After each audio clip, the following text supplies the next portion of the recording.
नव भारत निर्माण सेवा पार्टी एनपीएनएसपी तरफ आज प्रेस मीट मु तुलाराम गुरु राज्य संपादक एनपीएनएसपी खूब शीघ्र ओडिशा रे साधारण निर्वाचन एवं विधानसभा निर्वाचन अनुष्ठित हेबाक जाउछि। एहाको दृष्टि रे रखी नव भारत निर्माण सेवा पार्टी एनपीएनएसपी राष्ट्रीय अध्यक्ष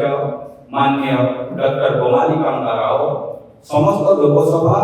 और विधानसभा आसन रे प्रार्थी देवाको पूर्व घोषणा करथिले। एबे दल को कोनसी निर्वाचन चिन्ह मिली नथिबारो इलेक्शन कमिशन ऑफ इंडिया को पाखरे आमे आवेदन करिथिलु, तांकर दृष्टि आकर्षण करिथिलु। एहा सह दल को तुरंत निर्वाचन चिन्ह प्रदान करबा को दाबी मध्य करिथिलु। आमर सौभाग्यर विषय ओडिशा रे हेबाको थिबा आगामी निर्वाचन लड़िबा पई नव भारत निर्माण सेवा पार्टी एनपीएनएसपी को इलेक्शन कमिशन ऑफ इंडिया पक्षरु कॉमन सिम्बल भावरे गैस सिलिंडर को एनपीएनएसपी पई प्रदान करा जायछि। अर्थात नव भारत निर्माण सेवा पार्टी एनपीएनएसपी रो समस्त लोक सेवा और विधानसभा रे गैस सिलिंडर चिन्ह रे निर्वाचन लड़िबो बोली आमर राष्ट्रीय अध्यक्ष डॉक्टर बोमाली कांता स्पष्ट करिसंती। धन्यवाद। किसी उद्देश्य नहीं। मोर नाम डॉक्टर बोमाली कांता नव भारत निर्माण सेवा पार्टी राष्ट्रीय अध्यक्ष। आपण जो क्वेश्चन करथिले हमें कौन सी दलर गठबंधन नहीं कहीं वर्तमान सुधा देशर स्वतंत्र स्वतंत्र बचे गाड़ी कांग्रेस शासन कलानी बीजेपी शासन कलानी आउ राज्य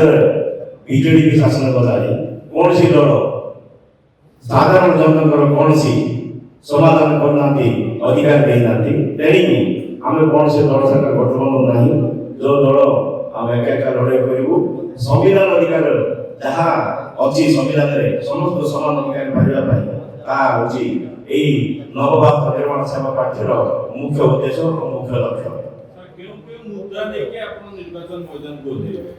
आमर मुद्दा सब हूँ जमीती राज्यर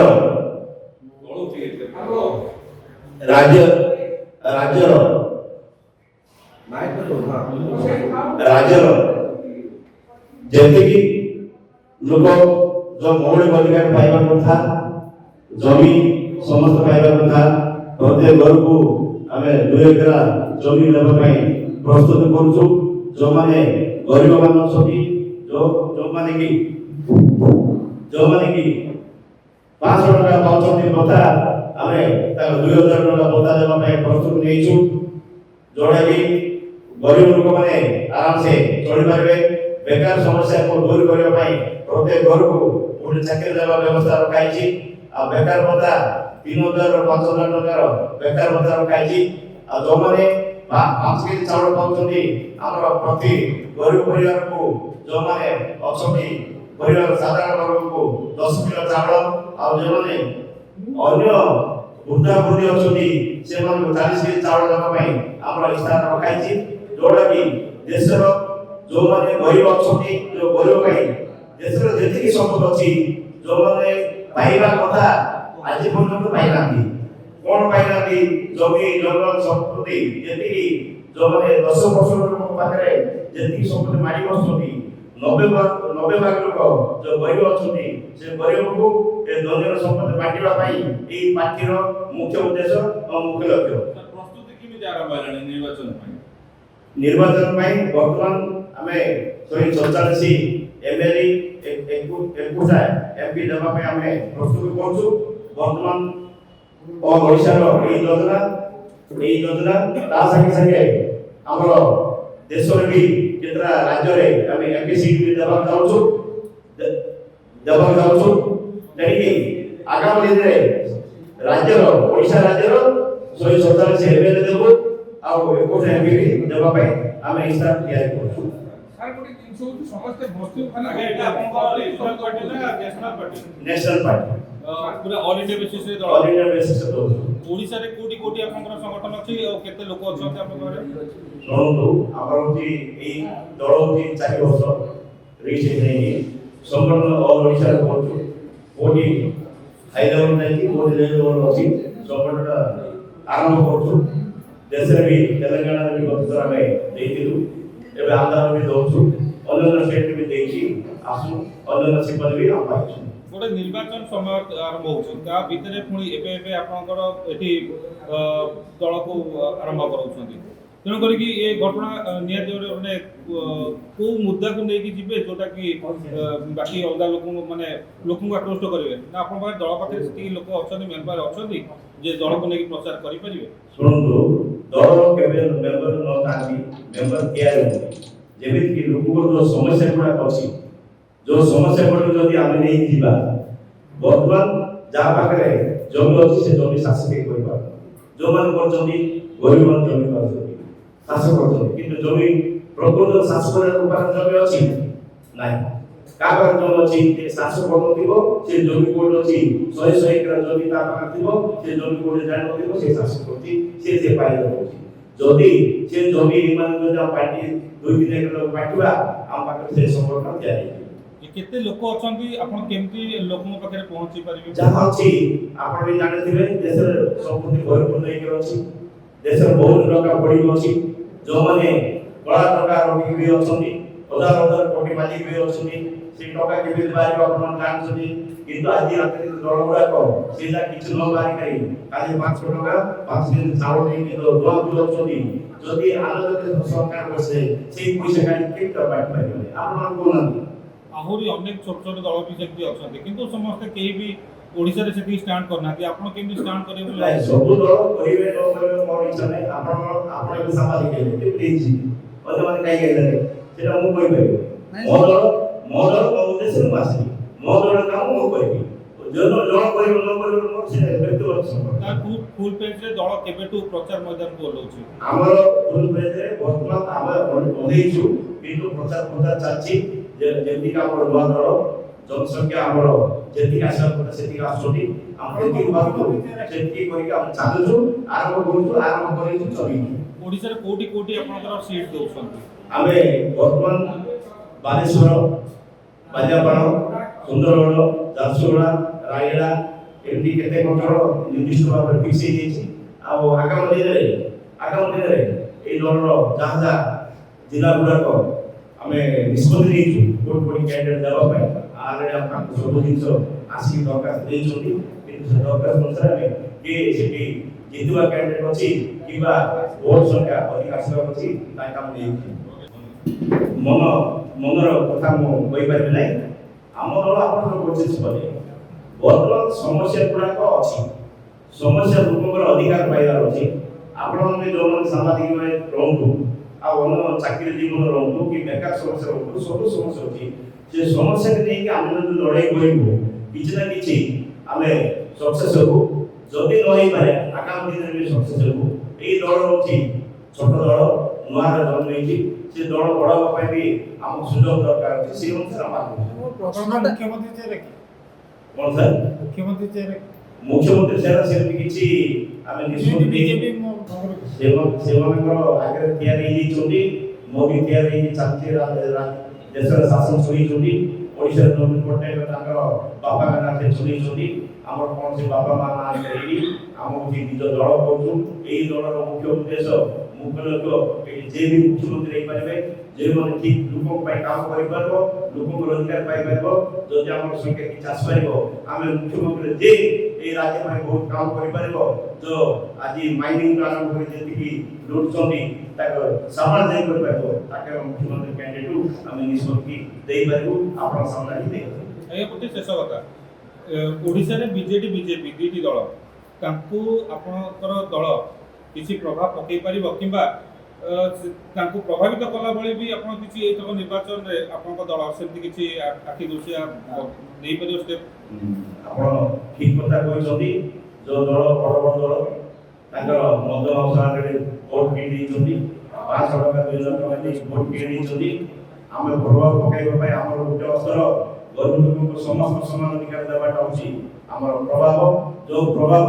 ଆଗାମୀ ଦିନରେ ସେଇ ପ୍ରଭାବ ପକେଇବ ବୋଲି ଆଶା କରୁଛୁ, ଯୋଉଟା କି ଠିକ ସେ ବୁଝିଲେ। କାହିଁକି ଏଇ ଦଳ ଗୁଡାକ ଆଜି ପର୍ଯ୍ୟନ୍ତ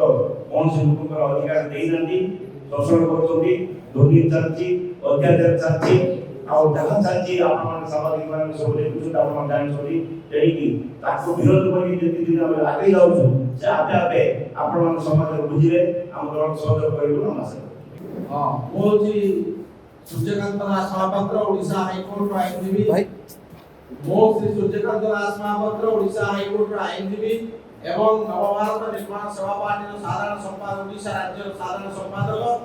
ମୁଁ ଆପଣଙ୍କ ମାଧ୍ୟମରେ ଏ ମେସେଜ ଦେବା ପାଇଁ ଚାହୁଁଛି, ଆମ ପାର୍ଟି ଆକୁ ଆଜି ଓଡ଼ିଶା ପାଇଁ ଗ୍ୟାସ୍ ସିଲିଣ୍ଡର ଚିହ୍ନ ପ୍ରଦାନ କରାଯାଇଛି ଏବଂ ସାରା ଓଡ଼ିଶାରେ ସମସ୍ତ ନିର୍ବାଚନ ମଣ୍ଡଳୀ 147 ନିର୍ବାଚନ ମଣ୍ଡଳୀରେ ଆମେ ପ୍ରାର୍ଥୀ ଦେବୁ ଏବଂ 21ଟି ସାଂସଦ ପ୍ରାର୍ଥୀ ମଧ୍ୟ ଦେବୁ। ଆଉ ଆମର କିଛି ଜାଗାରେ କ୍ୟାଣ୍ଡିଡେଟ୍ ସ୍ଥିର କରାଯାଇଛି। ସ୍ଥିର କରାଯାଇଥିଲେ ମଧ୍ୟ ଆପଣଙ୍କ ମାଧ୍ୟମରେ ଏ ମେସେଜ ଦେବା ପାଇଁ ଚାହୁଁଛି, ଯେଉଁ ଯୋଗ୍ୟ ପ୍ରାର୍ଥୀ ମାନେ ଦେଶ ପାଇଁ ସମାଜ ପାଇଁ କିଛି କାମ କରିବାକୁ ଚାହୁଁଛନ୍ତି ବିନା ସ୍ୱାର୍ଥରେ ଏବଂ ତାଙ୍କର ଯୋଗ୍ୟତା ଥିବ, ଆମେ ସେମାନେ ଯଦି ଆମକୁ ଆବେଦନ କରିବେ, ଆମର ପାର୍ଟିର ୱେବସାଇଟ୍ ଅଛି ଏବଂ ନମ୍ବର ଅଛି, ସେଥିରେ ଆବେଦନ କରିବେ। ଆମେ ଅଗ୍ରାଧିକାର ଭିତ୍ତିରେ ସର୍ଭେ କଲା ପରେ ଯଦି ଯୋଗ୍ୟ ବିବେଚିତ ମନେ କରିବୁ, ସେ ନିର୍ବାଚନ ମଣ୍ଡଳୀରେ ତାଙ୍କୁ ଆମର ପ୍ରାର୍ଥୀତ୍ୱ ପ୍ରଦାନ କରିବୁ। କ୍ରାଇଟେରିଆ ହେଉଛି ତାଙ୍କର ସମାଜ ପ୍ରତି ନିଶ୍ଚିତ ଭାବରେ ଅବଦାନ ଥିବ, ନିଃସ୍ୱାର୍ଥପର ଭାବରେ କାର୍ଯ୍ୟ କରିବାକୁ ଚାହୁଁଥିବେ, ଶିକ୍ଷାଗତ ଯୋଗ୍ୟତା ସହିତ ସମାଜ ପାଇଁ କାମ କରିବା ପାଇଁ ଯେତିକ ମାନସିକତା ଥିବା ଦରକାର, କିନ୍ତୁ ସ୍ୱାର୍ଥ ସର୍ବସ୍ୱ ହୋଇ କାର୍ଯ୍ୟ କରିବାକୁ ଆଗେଇ ରହୁଥିବେ ଏବଂ ଯେ ଆଜି ଗୋଟେ ପାର୍ଟିରୁ ଆଉ ଗୋଟେ ପାର୍ଟି, ଆଉ ଗୋଟେ ପାର୍ଟିରୁ ଆଉ ଗୋଟେ ପାର୍ଟି କେବଳ ପାୱାର ପାଇଁ ପରିବର୍ତ୍ତନ କରିବେ, ତେଣୁ ଲୋକମାନେ ସର୍ଭେ କରି ଦେଖିଲା ପରେ ତାଙ୍କ ପ୍ରତି କେତେ ଲୋକଙ୍କର ସମର୍ଥନ ଅଛି, ସେ କେତେ ଦିନରୁ ଏ ରାଜନୀତିରେ ଅଛନ୍ତି ଏବଂ କ'ଣ କରିପାରିବେ ଭବିଷ୍ୟତରେ, ଆମେ ଏ କଳାରେ ସର୍ଭେ କଲାବେଳେ ତାଙ୍କୁ ନିଶ୍ଚିତ ଭାବରେ ଯୋଗ୍ୟ ବିରୋଧିତ ପ୍ରାର୍ଥୀକୁ ଆମେ ଦେବୁ। ଆମ ସଂଗଠନ ଚାରିଆଡ଼େ ଆମେ ବର୍ତ୍ତମାନ ଇନଫେନ୍ସି ଷ୍ଟେଜରେ ଅଛି, ତିଆରି କରି ଚାଲିଛୁ, ତେଣୁ ସମ୍ପୂର୍ଣ୍ଣ ମଧ୍ୟ ହେଇନାହିଁ। ତେଣୁ ଆମେ ଓଡ଼ିଶାବାସୀଙ୍କୁ ସମସ୍ତଙ୍କୁ ବର୍ତ୍ତମାନ ଦେଖନ୍ତୁ, ଦୁଇଟା ପାର୍ଟି ମିଶିଗଲେ, ଉଭୟ ବର୍ଗ ବିରୁଦ୍ଧରେ ଯୁଦ୍ଧ କରୁଥିଲେ, ଆମେ ଏଠି ନିଜ ନିଜ ଭିତରେ ଯୁଦ୍ଧ କରୁଛୁ, କିନ୍ତୁ ସେମାନେ ସେଠି ତାଙ୍କର ଗଠବନ୍ଧନ ହେଇସାରିଲେଣି। ତେଣୁ ବର୍ତ୍ତମାନ ଆଉ ଗୋଟେ ଆମେ ଚାହୁଁଛୁ ଯେ ଆମେ ନ ଜିତିପାରୁ, 47 ଜାଗାରେ କ୍ୟାଣ୍ଡିଡେଟ୍ ଦେଲା ପରେ ବା 21 ବିଧାନସଭାରେ ଦେଲା ପରେ ଆମେ ନ ଜିତିପାରୁ, କିନ୍ତୁ ଗୋଟେ ସୁସ୍ଥ ଶାନ୍ତ ବାତାବରଣ ମଧ୍ୟରେ ଗୋଟେ ଅପୋଜିସନ୍ ରହୁ, ଯିଏକି କାଲି ଓଡ଼ିଶାରେ ଆଜି ଅପୋଜିସନ୍ ନାହିଁ। ଅପୋଜିସନ୍ ସେମାନେ ଯାହା କରୁଛନ୍ତି କୌଣସି ପାର୍ଟି ବିରୋଧ କରୁନାହିଁ, କୌଣସି ଇସ୍ୟୁ ଉଠଉନାହିଁ, ତା କାରଣ ସମସ୍ତେ ମିଶିକି ଅଛନ୍ତି। ଆମେ ସାଧାରଣ ଜନତା କେବଳ ଭୋଟ ହେଇଛୁ ଏବଂ ଆମ ପଇସା ଯୋଉ ଟଙ୍କା ବାଣ୍ଟୁଛନ୍ତି ସମସ୍ତଙ୍କୁ, ସେ ହେଉଛି ଆମର, ଆମ ପଇସା ଆମକୁ ନେଇ ଯାତ୍ରା ବୁଲେଇ ନେଇ ଲୋକଙ୍କ ଭାବରେ ଇଏ କରୁଛନ୍ତି। ଆପଣ ଗୋଟେ ସାଧାରଣ ପ୍ରଶ୍ନ, ନ୍ୟାସନାଲ ପାର୍ଟି ଲଢିବେ ନା ଭୋଟ ମାଇନସ୍ କରିବା ପାଇଁ ଛିଡ଼ା? ନା ନା, ଆମେ ମାଇନସ୍ କରିବା ପାଇଁ ବା କାହା ପାଖରୁ ଲାଞ୍ଚ ନେଇ କାହା ପାଖରେ ଗଠବନ୍ଧନ କରିବା ପାଇଁ ଆସିବୁ। ଆମେ ଭୁଲ ଭାବରେ ଆମ ପାର୍ଟି ଇଣ୍ଡିପେଣ୍ଡେଣ୍ଟ ଭାବରେ ସବୁ ଜାଗାରେ ପ୍ରାର୍ଥୀ ଦେବ ଏବଂ ସବୁ ଲୋକଙ୍କ ପାଖରେ এই କଥା ପହଞ୍ଚାଇବ। ଯୋଉ ଟଙ୍କା ଯୋଉ ପଇସା ଏସଏଚଜି ମାଧ୍ୟମରେ ହଉ, ଗ୍ରୁପ ମାଧ୍ୟମରେ ହଉ, ଯୋଜନା ପରେ ଯୋଜନା ହଉ, ସେ ପଇସା ହେଉଛି ଗରିବ ଲୋକଙ୍କର ଟ୍ୟାକ୍ସ ପଇସା। ସେ ଆମ ପଇସା ଆମକୁ ଦେଇ 5 ବର୍ଷ ଆମକୁ ଭୁଲି ଯାଉଛି। ଆମେ ପଇସା ଦେଇ ଭୋଟ କିଣିବୁନି, କିନ୍ତୁ ଆମେ ଲୋକଙ୍କ ପାଖରେ ପହଞ୍ଚି କହିବୁ ଆମକୁ ତମେ ପଇସା ଦେଲେ ଆମେ ନିର୍ବାଚନ ଲଢିବୁ ଏବଂ ନିର୍ବାଚନ ଲଢି ଆପଣଙ୍କର ଯାହା ନ୍ୟାଯ୍ୟ ଦାବି ଆପଣଙ୍କ ପାଖରେ ଆମେ ପହଞ୍ଚେଇବୁ। ଆମେ ଗୋଟିଏ କଥା କହୁଛୁ ଯେ ଏ ଦେଶର ଯେତିକି ସମ୍ପତ୍ତି, ଖଣି, ପାଣି ଯାହା ବି ଅଛି, ଏ ସବୁ ଆମର। ଆମେ କୌଣସି କମ୍ପାନୀକୁ ବିକ୍ରି କରିଦେଇ ତାକୁ ଆଣି ବସେଇ ଦେଇ ତାଙ୍କ ପାଖରୁ ପଇସା ନେଇ ନିର୍ବାଚନ ସମୟରେ ପ୍ରତ୍ୟେକ ଲୋକଙ୍କୁ, ଯୋଉ ଲୋକ ନିର୍ବାଚନରେ 5 ବର୍ଷ ପାଇଁ ଯିଏ ଭୋଟ ଦେଉଛି ସିଏ ବୁଝିପାରୁନାହିଁ ଯେ ମୋର ଗୋଟିଏ ଭୋଟର ମୂଲ୍ୟ କେତେ, କିନ୍ତୁ ସେ ଟଙ୍କା 500, 1000 ବା କୌଣସି ଇଏରେ ଦେଇ ସେ ଭାବୁଛି ଯେ ମୁଁ କିଛି ଯାହା ପାଇଗଲି। ଆମେ ସାଧାରଣ ଜନଙ୍କ ପାଖରେ ଏଇ ଜିନିଷ ଏଇଆ ରଖିବୁ ଯେ ଆମେ ସମାନତା ମେଣ୍ଟେନ କରୁ ଅଲ୍ ଆର୍ ଇକ୍ୱାଲ୍ ବିଫୋର୍ ଲ ସମସ୍ତଙ୍କ ପାଖରେ ସବୁ ଧନ ସମ୍ପତ୍ତି ଧନ ଯାହା ଦରକାର ଯୋଜନା ମାଧ୍ୟମରେ ନୁହେଁ ଆମେ ବାଣ୍ଟିକି ଦଉ ଏବଂ କର୍ମ ଅନୁସାରେ ଯାହା ଯେତିକି ଯୋଗ୍ୟତା ଅଛି ତା ଅନୁସାରେ ଆମକୁ ଅଗ୍ରାଧିକାର ଭିତ୍ତିରେ ଦଉ। କାହାକୁ ଅଧିକା ପ୍ରାଧାନ୍ୟ ଦେବେ ଶିକ୍ଷା ସ୍ୱାସ୍ଥ୍ୟ ଗମନାଗମନ ବେକାର ସମସ୍ୟା ଆଉ ଯୋଉ ନାରୀ ସୁରକ୍ଷିତ କାହାକୁ ଅଧିକା ପ୍ରାଧାନ୍ୟ ଦେବେ ଶିକ୍ଷା ପ୍ରଥମେ ଶିକ୍ଷା ଯଦି ଶିକ୍ଷା ହୁଏ ତାହେଲେ ଆଉ ସବୁ ପରିପୂରଣ ହେଇଯିବ ଶିକ୍ଷା ତାପରେ ସ୍ୱାସ୍ଥ୍ୟ ସେଇ ଶିକ୍ଷା ହେଇଥିଲେ ସ୍ୱାସ୍ଥ୍ୟର କନସିୟସନେସ୍ ଡେଭଲପ୍ କରିବ ଜଣେ ଯଦି ଶିକ୍ଷିତ ଲୋକ ହେଇଯିବ ସିଏ ଗୋଟେ କୌଣସି କାର୍ଯ୍ୟ କରିବା ପୂର୍ବରୁ ତା ଆଣ୍ଟି ୱାସ୍ କରିବ ତେଣୁ ଆଗେ ଶିକ୍ଷା ପ୍ରଥମେ ହେଉଛି ଲିଟରେସି ତାପରେ ସ୍ୱାସ୍ଥ୍ୟ ତାପରେ ଗମନାଗମନ ତାପରେ ଶିକ୍ଷା ଥିଲେ ଆପଣଙ୍କ ଯୋଗ୍ୟତା ଥିଲେ ଆପଣ ଯୋଗ୍ୟତା ଭିତ୍ତିରେ ଆପଣ ରୋଜଗାର ଆଉ ସବୁ ଆଗେ ଶିକ୍ଷା ପ୍ରଥମେ ଆମେ ଶିକ୍ଷା ଉପରେ ବେଶୀ ପ୍ରାଧାନ୍ୟ ପ୍ରଦାନ କରିବୁ ଏବଂ ସମସ୍ତଙ୍କୁ ଆମେ ଶିକ୍ଷିତ କରିବୁ ଆଜ୍ଞା ଆମେ ସମସ୍ତଙ୍କୁ ସମାନ ଭାବରେ ସମସ୍ତଙ୍କ ଅଧିକାର ପ୍ରଦାନ କରିବୁ ଆଇନରେ ବ୍ୟବସ୍ଥା ଅଛି ଏବଂ ଲରେ ବ୍ୟବସ୍ଥା ଅଛି ସମ୍ବିଧାନରେ ବ୍ୟବସ୍ଥା ଅଛି ଏବଂ ଏଇ ଯୋଉ ଅଗ୍ରାଧିକାର ଦିଆଯାଉଛି ସେଟା 10 ବର୍ଷ ପାଇଁ କେବଳ କରାଯାଇଥିଲା କିନ୍ତୁ 10 ବର୍ଷକୁ ସେମାନେ ଏକ୍ସଟେଣ୍ଡ କରି କରି ଦୀର୍ଘ 70-75 ବର୍ଷ ଯାଏ ନେଇଗଲା ଆଜି ପର୍ଯ୍ୟନ୍ତ କାହିଁକି ସମାନ କରାଯାଇ ପାରାଯାଇ ନାହିଁ ଯୋଉ ଲୋକ ପାଇବା କଥା ନୁହେଁ ସିଏ ପାଉଛି ଯୋଉ ଲୋକ ପ୍ରକୃତ ପାଇବାର ହକଦାର ସିଏ ପାଉନାହିଁ ତାକୁ କେହି ବିଚାର କରୁନାହାନ୍ତି ତେଣୁ ଆମେ ସମସ୍ତଙ୍କୁ ସମାନ ଭାବରେ ପ୍ରଦାନ କରିବୁ ଏବଂ ପ୍ରଦାନ କଲା ପରେ ତାକୁ ସେଇ ଲେଭେଲକୁ ନେଇ ଆସିଲା ପରେ ଆଉ ମାଗଣା ବାଣ୍ଟିବା ଦରକାର ନାହିଁ ସେ ଯୋଗ୍ୟ ବିବେଚିତ ହେବ ଏବଂ ସ୍ୱାଭିମାନର ସହିତ ଓଡ଼ିଶାର ଗୋଟେ ଓଡ଼ିଆ ହଉ ଭାରତୀୟ ହେଇକି ସେ ବଞ୍ଚିବ ଏହା ହେଉଛି ଆମର ମୁଖ୍ୟ ଲକ୍ଷ୍ୟ ମୂଳ କର୍ତ୍ତବ୍ୟ।